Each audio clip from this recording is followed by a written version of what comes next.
Hey there, Physics Pals. Paul Lake here with another physics problem solved. I hope you're doing well. We're going to do a force problem. This one's kind of funny. We're going to use Newton's second law to break your legs, or how to use Newton's second law to break your legs.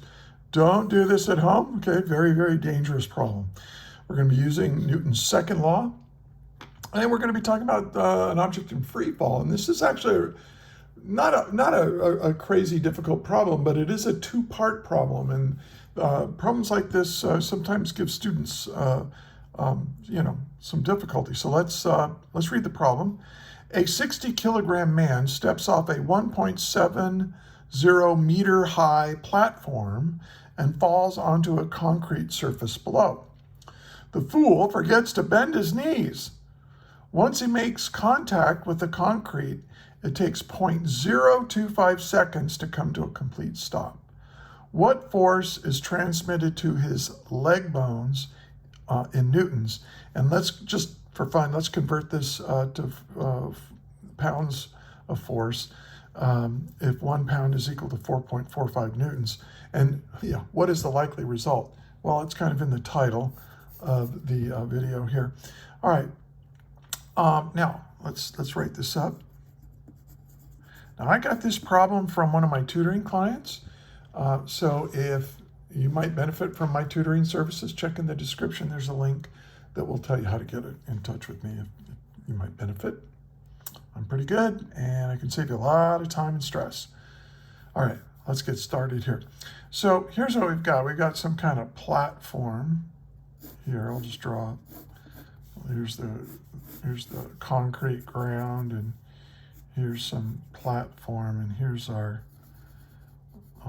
very foolish, maybe a stunt man or something, with straight legs. Look at that, straight legs. Okay, yeah, I'm gonna do this. All right. So he's gonna step off of this platform. Now, when he steps off, his initial velocity is 0. We don't really say that explicitly, but that's what is kind of implied when you see things like step off. Like he's just kind of going to step off and he's going to fall. And then, of course, we know that delta y is negative 1.70 meters, right? He's going to fall down. He's going to start here and end up down here. And when he gets down here, I'm not drawing this to scale. 1.7 meters is about the height of an average person. But his legs are straight. And so the time that he's interacting with the concrete, from the time he comes into contact with the concrete to the time that his velocity stops, the concrete brings him to stop, that delta t is 0.025 seconds. Okay, and we also know his mass is 60 kilograms. Okay, and so we want to know, we want to find what force is the concrete applying to his legs to make him stop. And I'll just put F, force to stop. Okay. And I'm just going to give you a hint. This is a tiny time, and so we're going to do that. So I'll tell you what. Why don't you pause the video right now and try to solve this yourself? I will give you a hint. This is a two-part problem. You can start down here, but you're soon going to learn that you're going to need to know what his velocity was just before he made contact with the concrete, and so think about that. So yeah, pause the video and give it a shot. All right. So let's start with this interaction right here. If we want this average net force on this guy, I'm going to say it's the net force. Okay, and this average net force that's going to make him stop is going to be equal to the mass, the guy's mass times acceleration, right? This is Newton's second law. The net force equals mass times acceleration. And so we know what his mass is, but we need to figure out what his acceleration is. So let's do this. So this is mass. Now, what do we know about acceleration? And this is going to be average acceleration, not instantaneous. We're going to assume that the force is, we're going to calculate the average force. To do that, we need the average acceleration. And the average acceleration is the change in velocity over the change in time. Okay.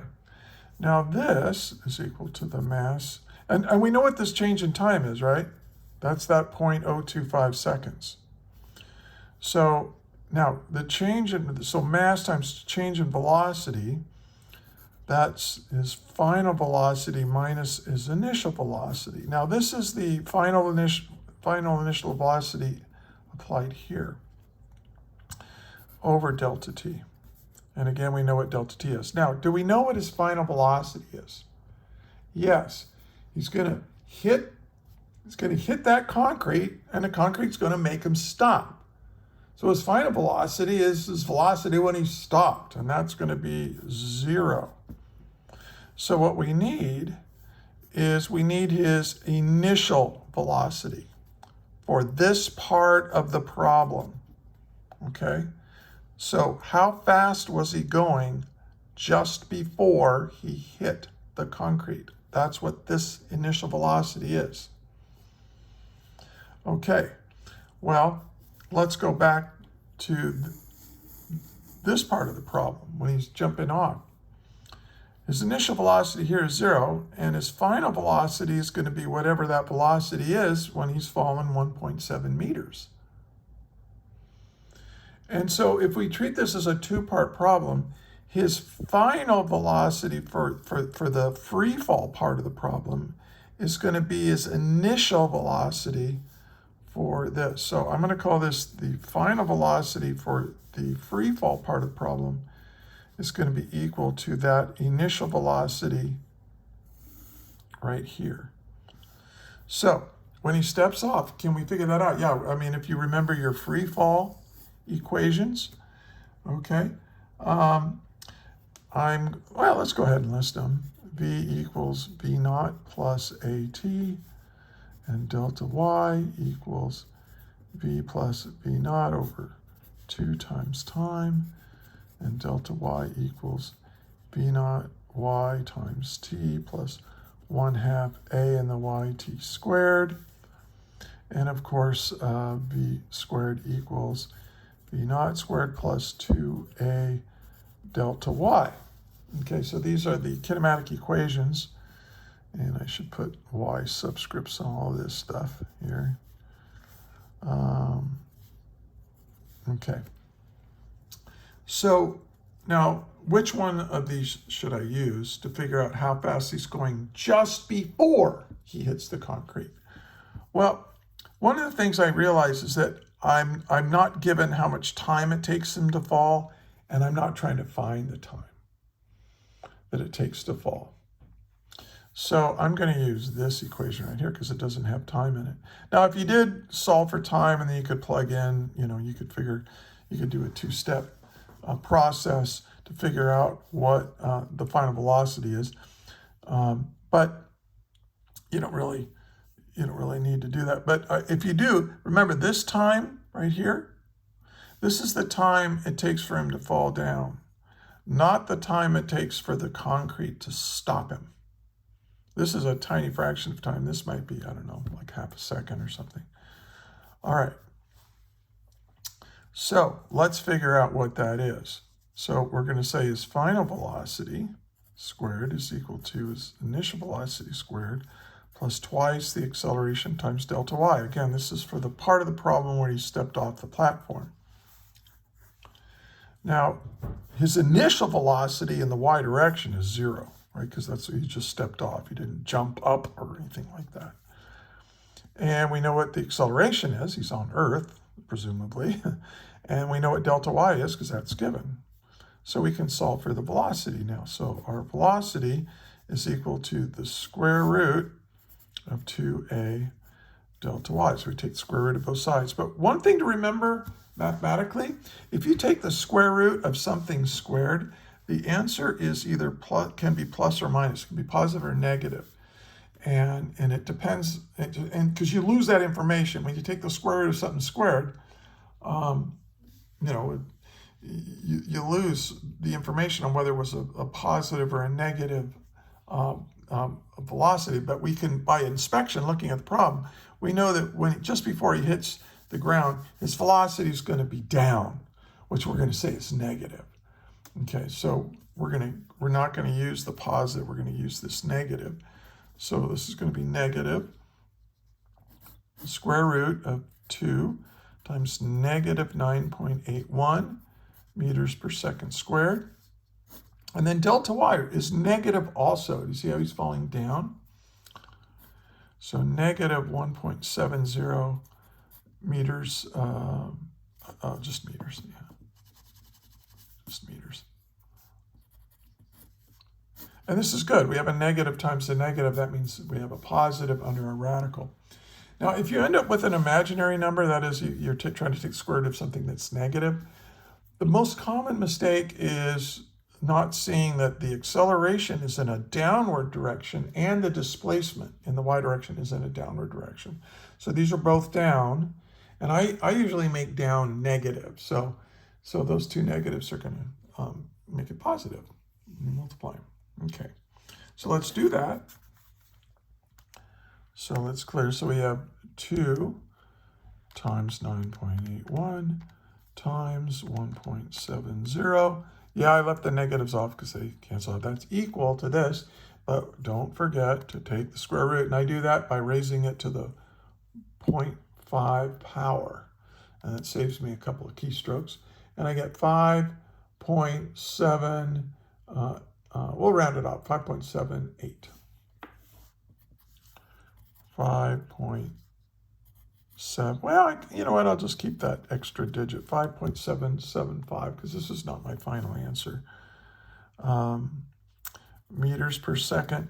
And again, this is in the negative direction. It's down. Okay. So now we know what velocity, now what this is the velocity that he's falling down with just before he hits.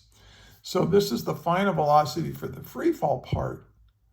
But for the leg breaking part of the problem, this is the initial velocity. And you do that a lot in kinematics, you know, or these kinds of things, where the final velocity for the first part, the final velocity for the first acceleration, which is the acceleration of gravity, this negative 9.81, is the initial velocity for the second part of the problem, where we have a much different acceleration, a big upward acceleration to get him to stop. All right. So we're going to take that now and plug it in there. And we can now get that net force is equal to the mass, and he's 60 kilograms. And then we have minus V naught. So we have negative 5.775 meters per second. So what is that? What's a minus a negative? Well, that just means it's a positive. And that means that we're going to get a big positive net force up, right? I mean, look, this guy's falling down, and if you want him to stop, you have to push up on him. And that's why this comes out to be positive, because it's a positive net force up.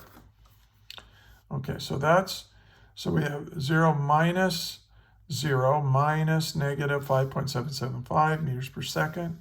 And then we have to divide it by the time, right? This delta t, 0.025 seconds. And notice that if this amount of time is very, very tiny, you're going to need a big force, big force. That's what's killing you here. That's what's going to cause his legs to break. I'm answering what is the most likely result? Yeah, broken legs. That's the most likely result. All right, so let's do this. 60 times 5.775 divided by 0.025 seconds. And we get a huge number, 1.386 times 10 to the 4. 1.386 times 10 to the 4 newtons. Okay, now that's our answer. The net upward force, the force of concrete, I guess, is that really true? I don't want to get into free body diagrams. This is kind of a simplified problem, but he's got the net force on him. Remember, he's got a gravity force down, but a big upward force up, and the difference between the two is going to be, but I think, well, let's just keep going here. So this net force is, well, it's 13,860 newtons, right? That's a lot of newtons. That's a lot of force. Now let's figure out what that is in pounds. 1 pound is 4.45 newtons. You can look that up. That's just conversion. And I'm just doing this for my American students because we still use pounds a lot here. We think in terms of pounds. So we just need to divide this by 4.45. And we get 3,115 pounds. Now, what do you think is going to happen if you have that much weight, or not weight, force transmitted through the bones of your legs? Oh, it's not going to be good. It's going to be very, very bad. And so your legs are probably going to break. So don't do this at home. But here's your answer right here. I think the net force is what's transmitted to the bones. So there we go. Yeah. And there we go. Another physics problem solved. If you found this helpful, please like, share, and subscribe. Share it with your teachers, and look in the description. There's a link to a Google Doc, a whole series of Google Docs, actually, where I've got hundreds of problems like this solved, as well as with lectures and so on, a lot of example problems. And it's really designed for, I'm really making this for teachers who don't have enough time to do a lot of example problems. And that was me. I taught AP Physics C for like almost 30 years, and before I retired. And one of the problems that I had, and the students would complain about, is that I didn't work enough example problems. Well, it's just not enough time to work a lot of example problems. And so I've created this little YouTube channel. So for that purpose. So I hope you'll use that. And so check that out. And I want to thank you for watching all the way to the end.